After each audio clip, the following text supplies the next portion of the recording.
Laure est ingénieure. Après un début de carrière sans encombre, lorsqu'elle commence à avoir des enfants, les embûches se multiplient pour cette polytechnicienne. Quand j'ai annoncé à mon responsable de l'époque qu'on souhaitait avoir un deuxième enfant, il m'a dit «Ah bah dommage, je pensais à toi pour un poste, et bah, je ne te le donnerai pas parce que tu envisages une maternité». Ensuite, bah, justement pour ce deuxième, je voulais mettre des avis de grossesse assez vite et une assistante sociale que j'ai rencontrée à l'époque m'a dit «Ah non, non, attendez parce que là c'est la période des augmentations, donc vaut mieux éviter de le dire maintenant». Donc je l'ai quand même dit, et puis c'est vrai que ma moyenne d'augmentation qui était de 10%, cette année-là a chuté à 2. Laure quitte alors le secteur privé pour le service public. Après quelques années, elle s'autorise un congé parental de 18 mois.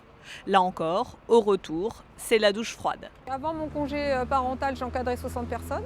J'étais responsable d'unité locale, je faisais du management. Et quand j'ai repris à temps partiel, on m'a fait comprendre et je me suis retrouvée chargée de mission. Cet ingénieur décide finalement d'aller au prud'homme. Après un long procès, la Cour d'appel condamne l'année dernière son entreprise pour non-application du protocole égalité professionnelle. Mais son cas est loin d'être isolé. L'évolution est très lente et c'est ça qui nous inquiète.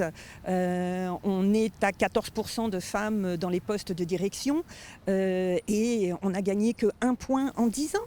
Donc si on veut atteindre 50%, vous faites le calcul. En 2016, près de 3600 entreprises ont signé une charte de la diversité. Il va désormais falloir la respecter.